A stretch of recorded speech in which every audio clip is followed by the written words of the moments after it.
दोस्तों, रात के यही कुछ 9:15 बजे का समय था जब मैं दिल्ली की मेन बाज़ार से ख़रीदारी करके पुराने बस स्टॉप के उधर जाने के लिए एक रिक्शा रोका, पर उस रिक्शे वाले ने पुराने बस स्टॉप के पास जाने से मना कर दिया और कहा, अरे भाई साहब, यहाँ पे एक नया बस स्टैंड है, आप वहाँ पे चले जाइए, क्योंकि रात में वो पुराना बस स्टॉप बंद हो जाता है। दोस्तों, वो क्या था कि न्यू बस स्टैंड से मेरे लिए कोई डायरेक्ट बस नहीं थी और दिन में मैं अपने यहाँ से सीधे बस स्टैंड पे उतरा था, इसलिए मुझे वहीं पे जाना था क्योंकि मेरी बस वहाँ से सीधी जो थी।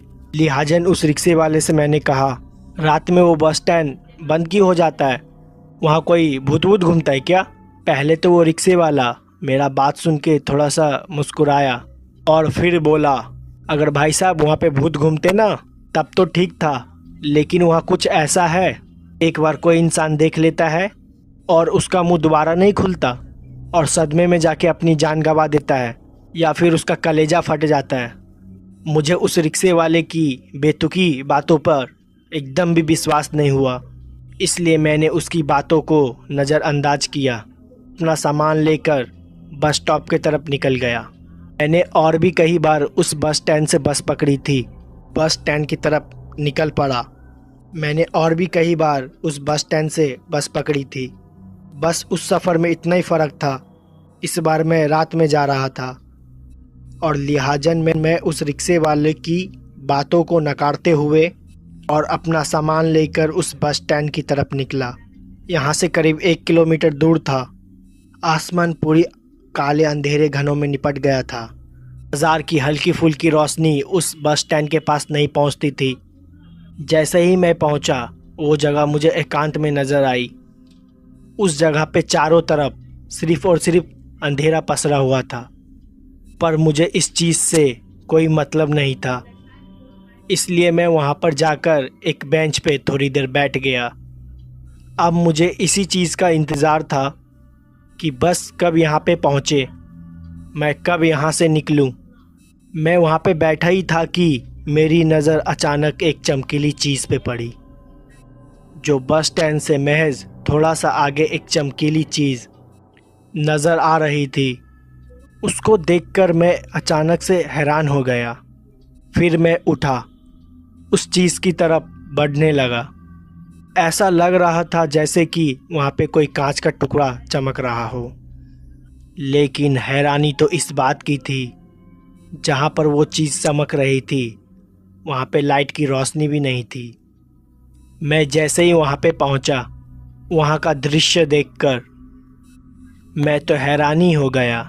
वो एक छोटी सी अंगूठी थी, लेकिन उसके अंदर इतनी ज़्यादा चमक थी कि वो अंगूठी किसी अजूबे से कम नहीं थी। मैंने अंगूठी उठाई कि इतने में ही मुझे हेडलाइट की रोशनी नज़र आई। जब मैं बस स्टैंड की उधर देखा, मैंने पाया कि मुझे एक बस अपनी तरफ आते हुए दिखाई दे रही थी। मैंने उस अंगूठी को अपने जेब में डाली और भागते हुए बस के पास पहुंच गया। मुझे इसी चीज़ का डर था कि कहीं बस निकल ना जाए। फिर मैं बस में सवार हुआ। बस भी खुल गई। पता नहीं क्यों उस बस में बैठने से पहले ही मुझे कुछ अजीब सा महसूस हो रहा था। मैं फिर भी इस चीज़ पे ज़्यादा ध्यान नहीं दिया और अपनी सीट पर बैठकर मैं आराम फरमाने लगा। फिर थोड़ी देर के बाद बस उस जगह पे पहुंच गई जहां पर मुझे उतरना था और उस इलाके में पहुंचकर चैन की सांस मिली कि जब से मैं उस बस के अंदर बैठा था तब से मुझे वहां पर कुछ ठीक नहीं लग रहा था। मैं वहां से उतरा, अपनी घर की तरफ निकलने लगा। अब तक वो बस भी वहां से निकल चुकी थी। मैं जैसे जैसे अपने उस जानी पहचानी गांव की तरफ बढ़ने लगा, वैसे वैसे मुझे लग रहा था मेरे अलावा मेरे साथ कोई और चल रहा है, जिसकी मौजूदगी का मैं एहसास कर सकता था। ऐसे में मैं थोड़ा घबरा गया। इसी बीच मुझे वो आदमी की कही हुई बातें याद आने लगी। दरअसल उस रिक्शे वाले ने मुझसे कहा था कि मुझे उस बस स्टैंड के पास नहीं जाना चाहिए, वहाँ पर कोई ऐसा रहता है जिसे देखने के बाद हमें बहुत तगड़ा सदमा लगता है, लेकिन उसकी बातें सरासर झूठी साबित हो गई, जिससे मेरे चेहरे पर एक मुस्कान थी। थोड़ी देर के बाद मैं अपने कमरे में पहुंच गया। दरअसल जहां पर मैं रहता था वहां पर मैं किराए पर पूरा का पूरा हॉल ही बुक कर रखा था।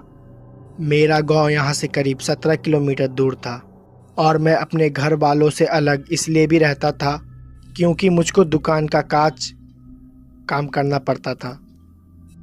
इस बार मैं कुछ ज़्यादा ही थका हुआ था। तब मैं अपने बेड के पास गया और आराम करने लगा। फिर उस चमकदार अंगूठी की याद आ गई। मैंने उसे अपनी जेब से निकाला और फिर मैं उसे अपने तकिए के नीचे रख दिया। वैसे एक वो अंगूठी ही थी, इसलिए मैंने उस पर ज़्यादा ध्यान नहीं दिया। मैं काफ़ी थका हुआ था, इसलिए मैं सोने की कोशिश कर रहा था। फिर थोड़ी देर के बाद मुझे पता ही नहीं चला कब मेरी आंख लग गई। फिर मुझे ऐसा एहसास होने लगा कोई मेरे आजू बाजू में चल रहा है। एक कदमों की आवाज़ मेरे कानों में गूंज रही थी। ऐसा लग रहा था कि वो कोई स्त्री है जिसकी पायल की धुनी बार बार मेरे कानों में गूंजती और फिर उसके बाद उसकी हंसने की आवाज़ भी आती। ये थोड़ी देर के लिए हुआ। फिर थोड़ी देर के बाद मेरी अचानक से आंख खुल गई और अपने आजू बाजू में देखा। वहाँ पर मुझे कोई नज़र ही नहीं आ रहा था। पता नहीं पर क्यों अभी तक मेरे शरीर का पूरा तापमान काफ़ी ज़्यादा बढ़ गया था। पूरा शरीर पसीने से तरबतर हो गया था। मेरी हिम्मत भी नहीं थी कि बाहर उठकर देख सकूं कि मेरे साथ हो क्या रहा था। ऊपर से मेरा सर भी बहुत भारी था। मुझे लगा कि शायद ज़्यादा थकावन की होने की वजह से मेरा सर दर्द कर रहा है। फिर से मैं अपनी बेड पर सर रख के सोने लगा, लेकिन दोस्तों आवाज़ों का आना बंद नहीं हुआ। जैसे ही मैं अपनी आंख बंद करके नींद में जाता तो मुझे तभी बहुत ही डरावनी आवाज़ें सुनाई देती। जैसे तैसे मैंने उस रात को बिताया। फिर जैसे ही सुबह हुई सब कुछ मानो जैसे कि नॉर्मल हो गया। मेरा शरीर भी सामान्य महसूस होने लगा। फिर मैंने ये सारी घटना अपनी एक करीबी दोस्त को बताई, लेकिन उसे भी मेरी बातों पे विश्वास नहीं हुआ। दरअसल मेरे दोस्त ने बताया कि ज़्यादा थकावन की वजह से हमारे शरीर में इस तरह की हलचल होना बहुत ही आम बात है। मेरे दोस्त ने भी मुझे वही सलाह दी। फिर बाद में मैंने उस चीज़ को सोचा था, फिर मैंने उसे नज़रअंदाज कर दिया और वापस से नॉर्मल होके रहने लगा। 2 से 3 दिन तक तो सब कुछ सामान्य रहा। मुझे ऐसा लगा कि शायद वो उस दिन की थकावट ही थी जिसके वजह से मुझे ऐसा लग रहा था। तीसरे दिन रात मैंने ऐसा कुछ देखा जो कि मेरी ज़िंदगी का सबसे डरावना दिन था। उस रात मैं अपना काम वाम निपटाने के बाद खाना वाना खाकर अपने बिस्तर पे आ गया और रात को फ़ोन चलाते चलाते पता नहीं कब मेरी आंख लग गई। और जब मेरी आंख खुली तो मैंने देखा मेरे हाथ को किसी ने दबोचा हुआ था। पहले तो मेरी नज़र उस हाथ पे गई।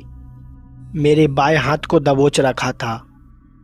उसके बाद मैंने सामने की तरफ देखा तो मैंने पाया कि अब तक रात के 1:30 बजने वाले थे। उसके बाद मैंने अपने बगल में धीरे धीरे देखने की कोशिश की। वहाँ का नज़ारा देखकर तो मेरी हालत ही पतली हो गई। दरअसल मैंने देखा कि वो एक लड़की थी जिसका पूरा बदन दूध की तरह सफ़ेद था। तो मुझे उस लड़की की तरफ से रोने की आवाज़ आ रही थी, मगर उसके बाद उस लड़की के चेहरे पर अचानक ही एक मुस्कान आ गई। उसके डरावने चेहरे को मुस्कुराता हुआ देखकर मैं तो दहशत में चला गया। मुझे समझ ही नहीं आ रहा था कि मुझे इसमें क्या करना चाहिए। तभी मेरी नज़र उस औरत के हाथ पे चमकदार रिंग पे पड़ी।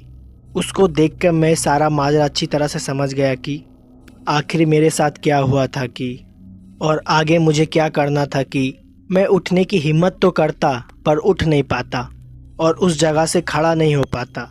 मैं इतना तो समझ चुका था कि चमकदार और यूनिक दिखने वाली उस अंगूठी की वजह से हो रही है। उसके बाद मैंने थोड़ी सी हिम्मत दिखाई और भगवान का नाम लेकर जोर से उठने लगा। तभी मुझे एहसास हुआ कि मेरा पूरा शरीर एकदम नॉर्मल हो गया है।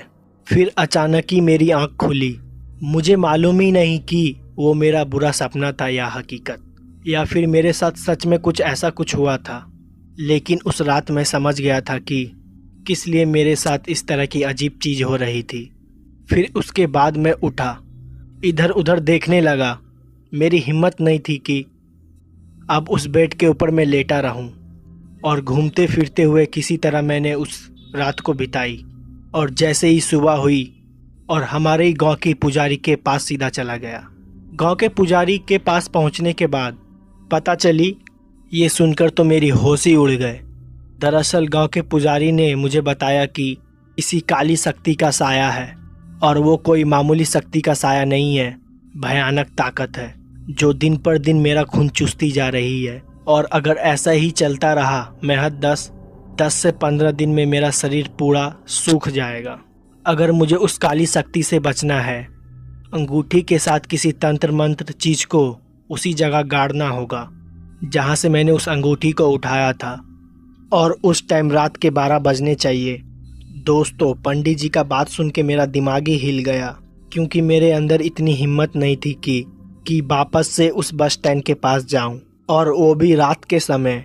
पर अब मेरे पास दूसरा कोई रास्ता भी तो नहीं था, और पंडित जी मेरे साथ आने से मना कर रहे थे।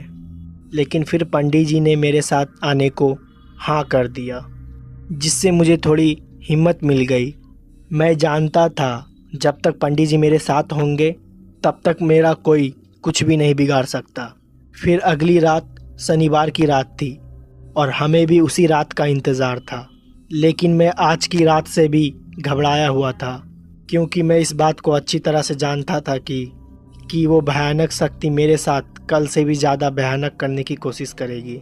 ऐसे में मैंने अपने एक दोस्त को अपने घर पे बुला लिया, और जैसे ही मैं सोने की कोशिश करता तो मेरे कानों में रोने और हंसने की आवाज़ बार बार सुनाई देती।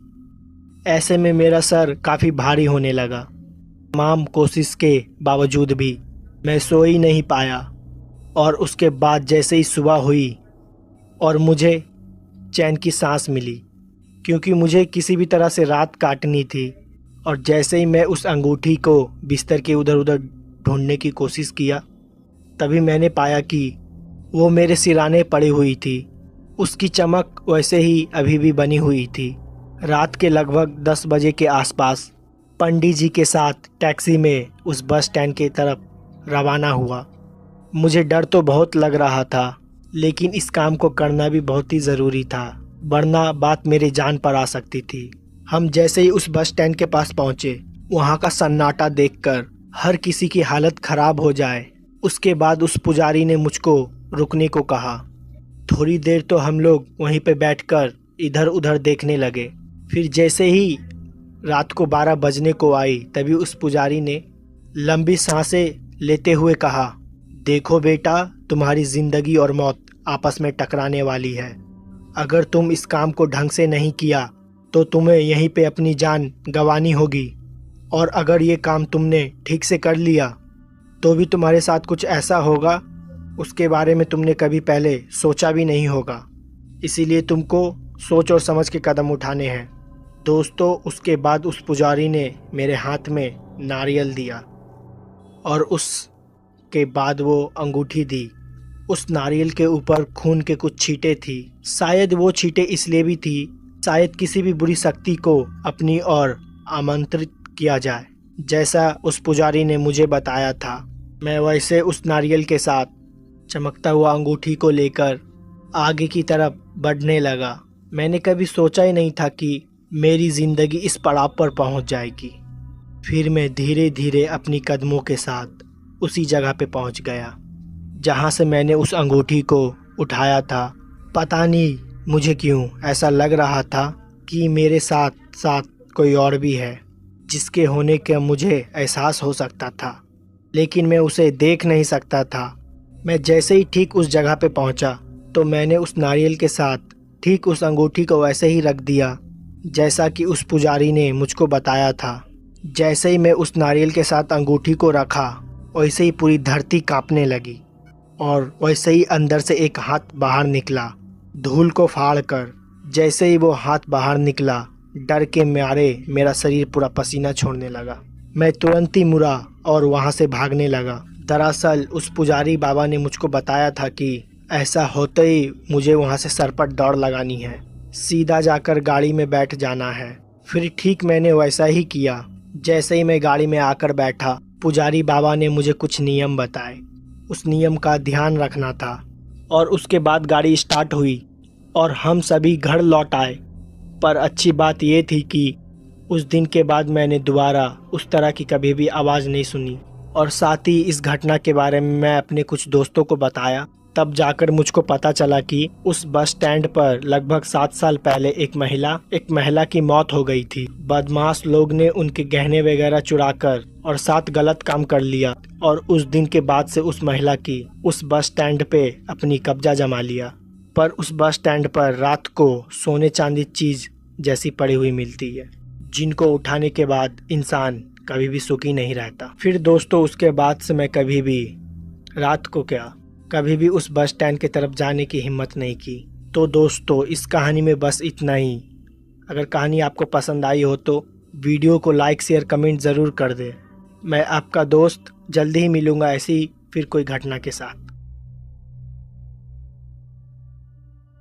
मेरा नाम आकाश है और आज मैं आपको इस घटना के बारे में बताने वाला हूँ। आप लोग शायद उस पर विश्वास ना करो, लेकिन ये घटना एकदम सच है। मैं किसी भी तरह की कोई कहानी नहीं बना रहा हूँ। ये घटना मेरे ही साथ हुई थी। मुझे लगता था कि एक भूत मेरा दोस्त है। हाँ, दरअसल ये घटना 2003 की है। मैं अपने गांव गया हुआ था। मैं काफ़ी ज़्यादा इंट्रोवर्ट था। मेरे ज़्यादा दोस्त नहीं थे और ज़्यादातर टाइम मैं अकेले ही रहता था। पतंग उड़ाने का बहुत ज़्यादा शौक़ था। अपनी गांव में जाके अपनी खेतों को वहाँ पे मैं पतंग उड़ाया करता था। और लोग भी पतंग उड़ाते थे, लेकिन मैं सबसे बातचीत थोड़ा कम करता था। आज भी मुझको वो दिन साफ साफ याद है। शाम हो रही थी, मैं पतंग उड़ा रहा था और किसी वजह से मेरी पतंग की डोर टूट गई और पतंग मेरी खेत के कुछ ही दूर आगे बगीचे में जाके गिरी। हालांकि उस बगीचे में लाशों को भी जलाया जाता था। हमारा गांव और आसपास के जितने भी गांव थे वो अपने बुजुर्गों का अंतिम संस्कार वही बाग के किनारे करते थे और ज़्यादातर जितनी भी मौतें हमारे गांव में आसपास होती थी वहीं पे सारे शवों को जलाया जाता था। हालांकि मुझको इसके बारे में पता था क्योंकि वहाँ पे बोलते काली आत्माएं, काली रूह वहाँ पे घुमा करती है। वहाँ पे छोटे बच्चे और महिलाओं को जाना मना है। उस टाइम पिताजी चवन्नी या अठन्नी दिया करते थे कि वो बगीचे के बाहर गिरी हुई है। वो मुझे पैसा जल्दी नहीं देते थे, मेरे पैसे मांगने की आदत ख़राब ना हो जाए।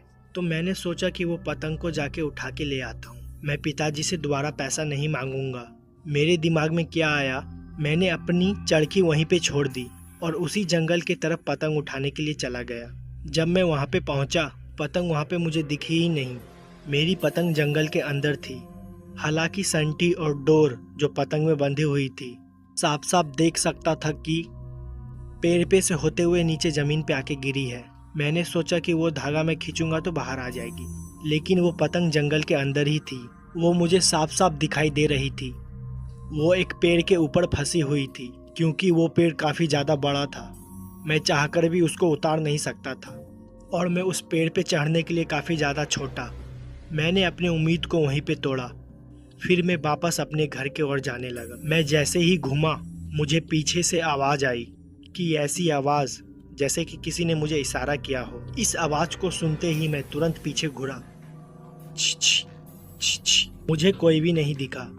मुझे लगा शायद ये मेरा वहम है। मैं दोबारा घर की ओर जाने लगा।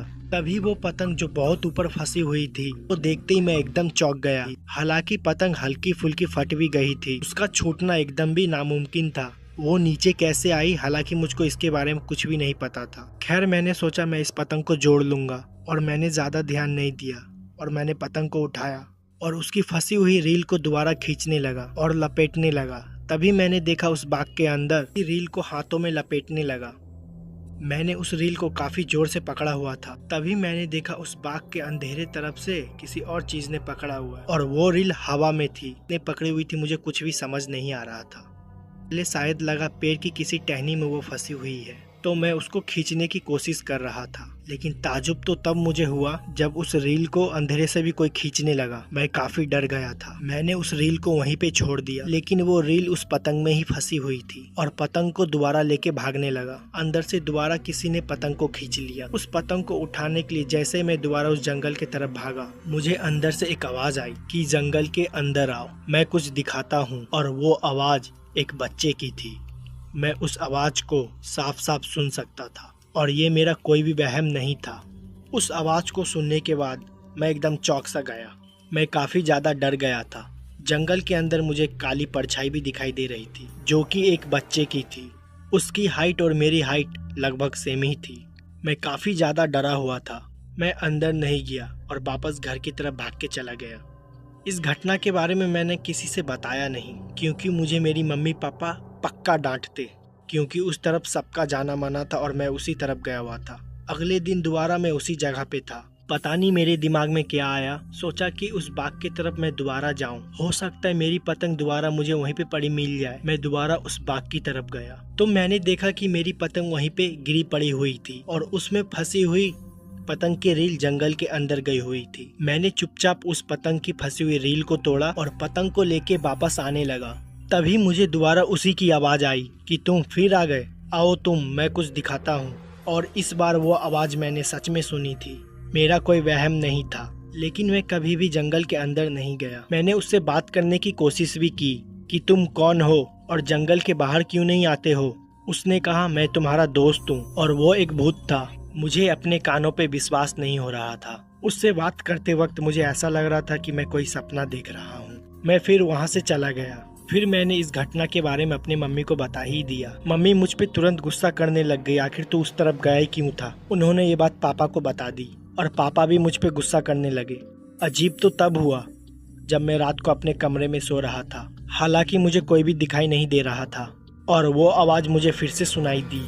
मुझे उसके होने का कुछ भी महसूस नहीं हुआ, लेकिन बस वो आवाज मुझे सुनाई दी और लगातार वो आवाज मेरे कानों में आ रही थी। धीरे धीरे उस आवाज से मुझे डर लगने लगा था। इसके बारे में मैंने मम्मी को बताया। मम्मी को किसी भी तरह की कोई भी आवाज नहीं सुनाई दे रही थी और उनको लगा मुझे कि वहम हो गया। कुछ दिन में मेरी तबीयत भी खराब होने लगी और सर भी घूमने लगा। उल्टी वगैरह आना बहुत ही नॉर्मल हो गया मेरे लिए। कंडीशन काफी ज्यादा सीरियस हो गई थी। मम्मी ने डॉक्टर को दिखाया। उन्होंने बोला शायद फूड पॉइजनिंग हुआ है, फूड पॉइजनिंग की वजह से हो रहा है। लेकिन ऐसा कुछ भी नहीं था, क्योंकि मैं बाहर का कुछ खाता भी नहीं था, तो मुझे फूड पॉइजनिंग हो भी नहीं सकती थी। पता नहीं पापा के दिमाग में क्या आया। उनको जब वो बात पता चली थी जंगल के उस हिस्से पे मैं जाता हूँ, तो उसी वक्त वो मुझ पे शक करने लगे थे। उन्होंने फिर अपने जान पहचान के पुजारी से बात की। उस पुजारी को मेरा पहना हुआ एक कपड़ा दिखाया और पुजारी उस कपड़े से ही समझ गया कि मुझ पे कोई आत्मा का साया है और वो साया एक बच्चे की आत्मा का है। हालांकि वो आत्मा मुझे किसी भी तरह की नुकसान नहीं पहुंचा रही थी, लेकिन उसके मेरे पास होने से मेरी तबीयत खराब हो रही थी। पुजारी का ये कहना था उस आत्मा से सिर्फ मैं ही बात कर सकता था। काफी अजीब सी घटना थी ये, लेकिन ये मेरे साथ ही घटी। फिर किसी तरह उस पुजारी ने कोई ताबीज बनाई, वो मुझे पहना दी। हालांकि मम्मी इस ताबीज वगैरह किसी भी बात पे विश्वास नहीं करती थी। उनको सिर्फ पूजा पाठ से ही मतलब था, क्योंकि उनको ताबीज वगैरह एक काला जादू लगता था। वो पूजा वगैरह भी बहुत किया करती थी। खैर, एक हफ्ते बाद मेरी तबीयत दोबारा ठीक होने लगी और वो जो आवाज मुझे सुनाई देती थी वो भी सुनाई देना बंद हो गई। मुझे उस दिन से उस जंगल के हिस्से में जाने के लिए एकदम मना कर दिया गया कि मुझे कैसा लगता था। ये घटना धीरे धीरे पूरे गांव में भी फैल गई। लोग इस चीज के बारे में मेरे से पूछते भी थे, आखिर वो चीज दिखती कैसी थी। मैंने इसके बारे में कभी भी किसी को कुछ ज्यादा बताया ही नहीं, क्योंकि मुझको इसके बारे में बात करना बिल्कुल भी अच्छा नहीं लगता है। क्योंकि मैंने सुना है इन सब चीज के बारे में बात करो तो ये दोबारा तुम्हारे तरफ अट्रैक्ट होने लगती है। इस घटना के करीब 3 या 4 साल बाद मैंने घर छोड़ दिया और बाकी की पढ़ाई वहीं से कंटिन्यू की। फिर मैं अपने नानी के वहाँ चला गया था और फिर ऐसी घटना कोई भी मेरे साथ नहीं घटी। मेरा नाम आदिल है। ये घटना 2012 की है। काफी अजीब घटना थी ये। 2012 में मेरे पास कोई भी मोटरसाइकिल नहीं थी। मेरी अब्बू की तबीयत बहुत ज्यादा खराब थी और नानी की भी तबीयत खराब थी। अम्मी को नानी के पास जाना था। अब्बू साइकिल चला नहीं सकते थे, इसलिए उन्होंने अपनी जगह मुझे भेजा था। मैं जैसे तैसे मम्मी को नानी के वहाँ पे छोड़ के वापस आ रहा था इतनी भी शाम नहीं हुई थी कि मुझको रास्ता ना दिखाई दे या मुझे टॉर्च की जरूरत पड़े। मैं अपने घर वापस लौट रहा था। जिस रोड से मैं अपने घर को वापस जा रहा था, उसी के बगल से एक कच्ची रोड भी गई हुई थी। हमारा खेत बाकी लोग से एकदम अलग था। वहाँ पे हमारे खेत थे और अलग पीछे था। मेन रोड से मुझे मेरे खेत में जाने के लिए 500 मीटर एक्स्ट्रा चलना पड़ता है। पता नहीं मेरे दिमाग में क्या आया, मैं अपने खेत को देखने के लिए चला गया। मैंने सोचा कि मैं एक राउंड मार दूं। आमतौर पर रात को वहाँ पे जानवर आके फसलों को खराब कर दिया करते थे, इसलिए मैंने सोचा कि सारे फसलों को एक बार मैं दोबारा जाके देख लूं। अंधेरा ज्यादा नहीं हुआ था, लेकिन मैं जब रोड से लेके खेत तक गया, सूरज हल्का फुल्का डूब चुका था। मैं अपनी खेत को साफ साफ देख सकता था और वहाँ पे सारी फसलें ठीक ठाक बोई हुई थी। मेरे खेत के एकदम पीछे साइड में तभी मैंने ध्यान दिया, एक काली परछाई है, वो झुकी हुई थी और झुक झुक के धीरे धीरे आगे बढ़ रही थी। उस परछाई को देख के मुझे साफ साफ पता चल रहा था कि वो कोई जानवर की परछाई है। यहाँ पर मैं खड़ा हुआ था, वहीं पे मैंने अपने साइकिल खड़ी की और जोर जोर से चिल्लाने लगा, लेकिन वो वहीं पे टहल रहा था। मुझे लगा ये फसलों को खराब कर देगा। आमतौर पर जानवर आवाज़ सुनकर भाग जाते हैं, और मैंने अपने साइकिल को वहीं पे खड़ी की और परछाई के पास जाने लगा। मैंने सोचा अगर वो जानवर बड़ा होगा तो मैं उसे मार के भगा दूंगा, क्योंकि वो फसलों को खराब कर रहा था। उस टाइम मैंने अपने हाथ में एक भारी सी ईंट पकड़ रखी थी। मैं अकेला था, पर कोई भी नहीं था। मैं खेत के एकदम पीछे साइड में गया तो परछाई वहीं पे खड़ी हो गई। जब मैं उस परछाई के पास वहाँ पहुँचा और मैं साफ साफ उसे देख सकता था। जब वो परछाई रुकी, उसकी और मेरी करीबन दूरी 10 मीटर की थी। कुछ अजीब सी ही परछाई थी, वो कोई जानवर नहीं था। फिर मेरे आंखों के सामने परछाई 2 गुना बड़ी हो गई। पहले तो वो झुक के चल रही थी, मैं उसके आर पार भी देख सकता था। वो एक काली बड़ी परछाई थी। वो परछाई धीरे धीरे मेरे तरफ आने लगी। मैं कुछ कर भी नहीं पा रहा था। मैंने सोचा मेरे हाथों में जो ईंट में पकड़ा हुआ हूँ उसके तरफ फेंक दूं, लेकिन मेरे हाथ पैर भी काम नहीं कर रहे थे। ऐसा लग रहा था कि मेरे हाथ पैर बुरी तरह से जम गए हैं। वो परछाई धीरे धीरे मेरे पास आ रही थी। मुझे समझ नहीं आ रहा था ये मुझे क्या हुआ। मेरे गले से आवाज़ तक नहीं निकल रही थी। वहाँ से भागना चाह रहा था, लेकिन मैं भाग भी नहीं पा रहा था। फिर कुछ देर बाद मेरे पैरों में जैसे कि जान आ गई हो, मैं दोबारा अपनी साइकिल की तरफ भागा। साफ साफ उस चीज़ को महसूस कर सकता था कि परछाई भी मेरे पीछे ही भाग रही है। जैसे तैसे अपनी साइकिल के पास पहुंचा। मैंने अपने साइकिल को पकड़ने की कोशिश की। जैसे अपनी साइकिल पकड़ी, मेरी साइकिल हवा में उड़ गई। साइकिल हवा में 1 मीटर दूर पीछे जाके गिर गई। लग रहा था मेरी साइकिल को किसी ने उठा के जोर से फेंक दिया हो, लेकिन वहाँ पर मुझे कोई भी नज़र नहीं आ रहा था।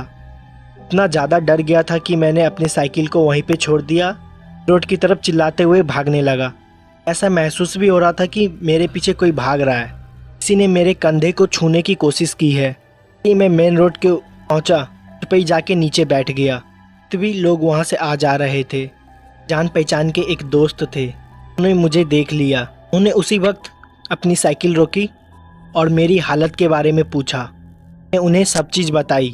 मुझे दोबारा बताया कि हम लोग जाके वहाँ देखते हैं। मुझे दोबारा बोला चल के वहाँ पे दोबारा देखते हैं, पर मेरी हिम्मत नहीं जुटी जाने की। मैं उससे बोला कि वो मुझे घर छोड़ दे। उन्होंने कहा ठीक है। अब्बू की भी तबीयत ख़राब थी और दवाई भी देनी थी। जब मैं अब्बू के पास पहुंचा तो वो सो रहे थे। उन्होंने देखा कि मैं पैदल आया हूं। उन्होंने मुझसे साइकिल के बारे में पूछा।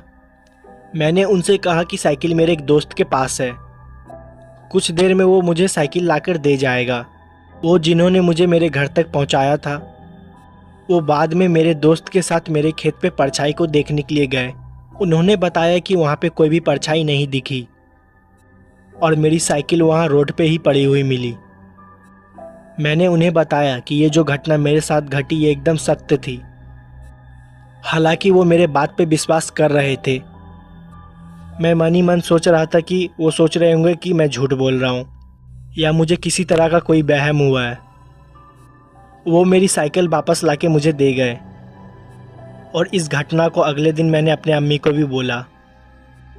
फिर अम्मी ने मुझे वहाँ पे रात को जाने से मना किया और उस दिन के बाद से और मैं वहाँ पे रात को कभी भी नहीं जाता हूँ।